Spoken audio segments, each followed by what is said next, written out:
Assalamualaikum warahmatullahi wabarakatuh. Halo everyone, belajar lagi bersama Jejak Belajar ID. Masih dengan materi yang sama ya, yaitu Teorema Pitagoras. Hanya saja subbabnya yang dibicarakan sekarang berbeda, yaitu penentuan jenis segitiga dan triple Pitagoras. Mungkin ada yang sudah pernah mendengar, sudah pernah mempelajari, atau mungkin sama sekali belum pernah mempelajari. Yuk mari kita sama-sama belajar bersama ya. Pasti nantinya di kemudian hari akan dipergunakan, apalagi yang ingin melanjutkan ke jenjang yang lebih tinggi tentang matematika.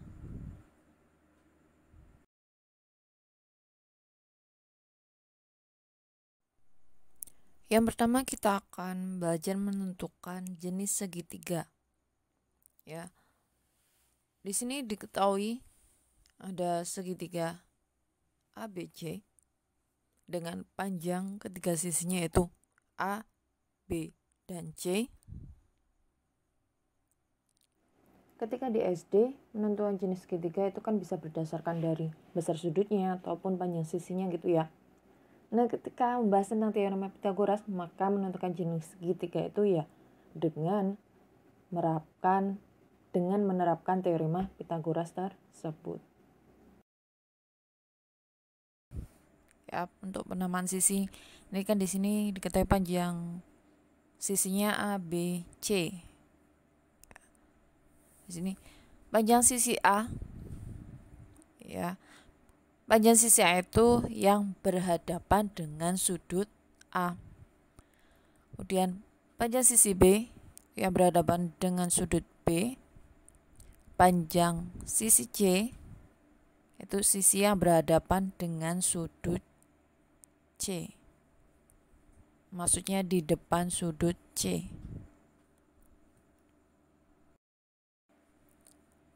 Model gambar segitiga yang kedua. Bisa tahu ya, ini bentuk segitiga apa? Ya, benar sekali. Segitiga siku. Kemudian untuk model gambar segitiga yang ketiga. Nah, sebelumnya tadi kan belum tahu nih, yang pertama itu segitiga apa? Ya, benar, segitiga lancip. Untuk yang ketiga, segitiga apa ini? Terlihat? Oke, benar sekali, segitiga tumpul. Untuk yang tadi menebaknya masih salah, coba ya mengulas kembali tentang jenis-jenis segitiga. Itu kan pastinya ketika masih di sekolah dasar sudah dipelajari ya. Nah, nih yang pertama itu syaratnya. Jika C kuadrat kurang dari jumlah kuadrat sisi yang lain, maka segitiga ABC ini merupakan segitiga lancip, yaitu dengan sudut lancipnya di sudut C. Nah, di sini C itu sebagai sisi terpanjang. Ingat, untuk pembuktiannya C di sini sisi terpanjang. Nah, ini jumlah kuadrat sisi yang lain. Ini C di sini. Jadi nanti kalau latihan soal di mana sisi terpanjang itu sebagai patokannya yaitu C. Kalian membuktikan kalau ternyata C kuadrat di sini ya kurang dari jumlah kuadrat sisi yang lain, maka dinamakan atau membentuk segitiga lancip. Segitiga lancipnya di C. Kemudian untuk jenis segitiga yang kedua yaitu segitiga siku-siku dengan syarat nah ini triple Pitagoras ini, seperti yang sudah dipelajari pada video sebelumnya ya. Nih. Jika sisi terpanjang ya atau hipotenusa atau sisi miring, di sini disimbolkan panjang sisinya itu C. C kuadrat sama dengan jumlah kuadrat sisi yang lain, maka segitiga tersebut adalah segitiga siku. Sikunya di C. Di sini diketahuinya segitiga ABC ya. Jadi kalau misalnya di soal lain bukan segitiga ABC, jangan bingung. Misal segitiga KLM, XYZ atau segitiga apalah. Intinya patokannya adalah C ini sebagai sisi terpanjang. Ya. Entah itu yang pertama maupun nanti yang ketiga, intinya C itu sebagai sisi terpanjang.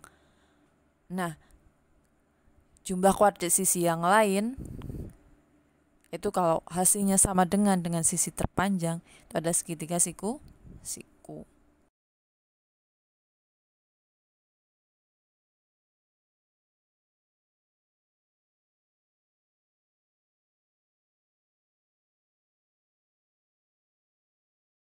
Lanjut untuk jenis segitiga yang ketiga, yaitu di sini jika sisi terpanjang itu lebih dari jumlah kuadrat sisi yang lain, ya. Di sini sisi terpanjang disimbolkan C sama dengan 2 segitiga yang sebelumnya. Jika lebih dari, maka segitiga tersebut merupakan segitiga tumpul. Yaitu tumpulnya di sini, di sudut C.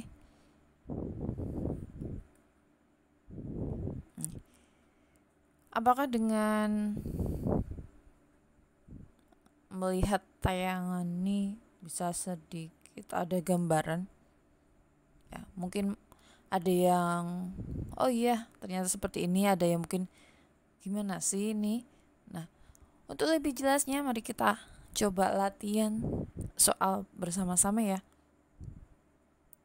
biar bisa lebih memperdalam pengetahuan kita.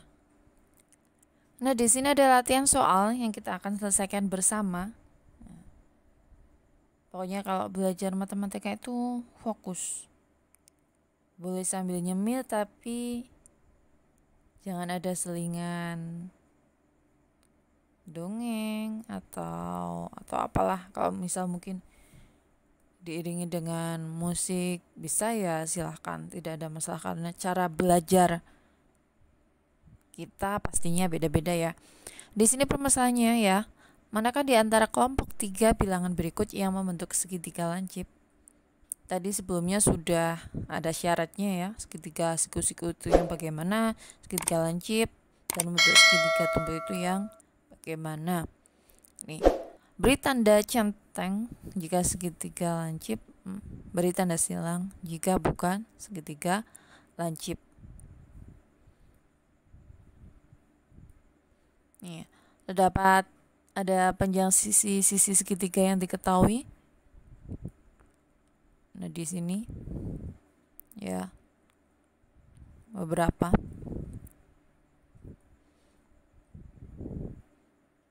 Sebelum ke hasilnya, bisa dicoba terlebih dahulu sendiri, bisa di skip dulu atau di pause ya.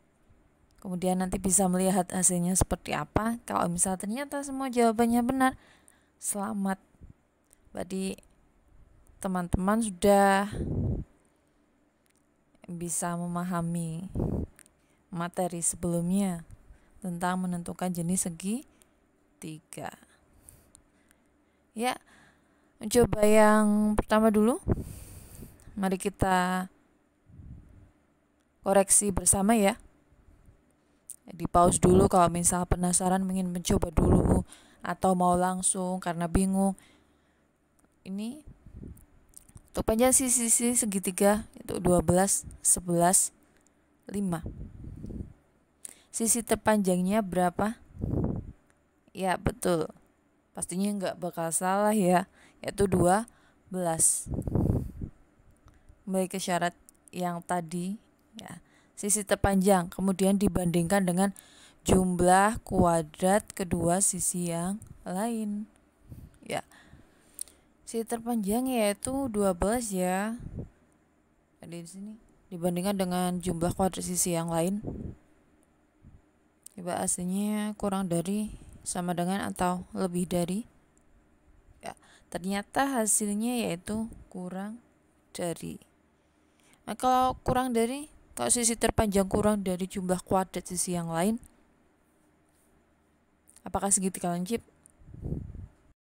Nah, tepat sekali. Merupakan segitiga lancip. Ya. Jadi yang pertama hasilnya benar. Kemudian kita koreksi yang kedua. 10, 12, 14. Sisi terpanjangnya yaitu berapa? Oke. 14. Dibandingkan kuadrat sisi terpanjang yaitu kuadrat dari 14 dibandingkan dengan jumlah kuadrat sisi yang lain. Apakah hasilnya kurang dari, sama dengan, atau lebih dari? Benar sekali, kurang dari. Kalau kurang dari, kalau sisi terpanjang, kuadrat sisi terpanjang kurang dari jumlah kuadrat sisi yang lain, maka dinamakan segitiga lancip. Yang kedua benar juga. Sekarang cek yang ketiga. 12, 22, 18. Manakah sisi terpanjangnya? That's right, 22. Sekarang dibandingkan kuadrat sisi terpanjang yaitu 22 dibandingkan dengan jumlah kuadrat sisi yang lain. Ya. Di sini telah ditampilkan hasilnya. Dan perbandingannya yaitu lebih dari. Jika kuadrat sisi terpanjang lebih dari jumlah kuadrat sisi yang lain, maka dinamakan segitiga tumpul. Jadi hasilnya itu silang, salah. Sekarang yang terakhir, yang keempat, 120, 130, 50. 130 ada sisi terpanjang. Semua pinter-pinter pasti benar kalau menentukan sisi terpanjang ya. Nah, di sini dilihat ya. Ini koreksinya untuk hasilnya. Mungkin ada yang menghitung 120 kuadrat. Ya, tidak perlu. Ini tapi khusus ya. Jika ketiga panjang sisinya dalam bentuk ini ratusan atau puluhan, intinya ada 0 di belakang nih, 01, bisa disederhanakan. Nolnya sementara dihilangkan dulu, tidak apa-apa, karena nanti penghitungan hasilnya sama dalam hal perbandingan ya, bukan hasil nominalnya. Jadi kita hitung 12, 13, dan 5 saja. 13 kan tadi 130 tadi sisi terpanjang. Jadi sisi terpanjang, kuadrat sisi terpanjang 13 kuadrat dibandingkan dengan jumlah kuadrat sisi yang lain. Apakah hasilnya kurang dari, lebih dari, atau sama dengan? Ini kita cek. Ternyata hasilnya sama dengan. Ingat-ingat tadi kalau sama dengan itu akan membentuk segitiga apa? Tepat sekali, segitiga siku. Maka hasilnya silang karena bukan segitiga lancip. Oke, sekarang kita checklist bareng-bareng ya. Hasilnya seperti tadi. Untuk yang masih ada kesalahan, coba lagi latihan terus. Ya, jangan pantang menyerah pokoknya. Bisa kok. Matematika itu mudah kalau memang sudah memahami ya. Jadi pikirannya jangan rumit-rumit. Jadi pikirannya jangan selalu langsung aku nggak bisa, susah. Coba dihilangkan perlahan. Aku belum bisa, tapi aku mau mencoba, bukan karena nggak bisa. Ya, jadi kata-kata tidak bisanya itu dihilangkan dari kamus pikiran kalian. Kalau sekalinya bilang tidak bisa ya nggak akan bisa terus, karena itu menilai dirinya nggak bisa. Jadi ucapan kan adalah doa ya. Jadi mengatakan pada diri sendiri aku belum bisa, tapi kalau mau mempelajari insya Allah akan bisa. Tapi dengan syarat ada ketekunan belajar. Nggak akan ada yang instan. Kalau misal tiba-tiba malam ini tidur, misal besok ujian tapi nggak belajar, tapi ada harapan bisa, yaitu mustahil ya, kecuali ada bantuan tanda kutip. Jadi kalau mau bisa mencapai suatu hal harus ada doa dan usaha, dan pastinya harus bakti pada orang tua. Oke, tanpa panjang lebar lagi ya, checklist hasilnya. Yang pertama tadi apa? Segitiga lancip. Oke, berarti kita centang. Yang kedua juga lancip. Ketiga tumpul tadi ya, jadi kita silang, kita cross. Keempat segitiga siku. Selamat untuk yang sudah benar semua dan terus mencoba. Begitu juga yang masih ada yang salah, jangan pantang menyerah. Sekian pembelajaran tentang teorema Pitagoras. See you next time. Selamat belajar di masa pandemi ini. Harus selalu semangat, malasnya dikurangi bahkan dihilangkan. Oke. Wassalamualaikum warahmatullahi wabarakatuh.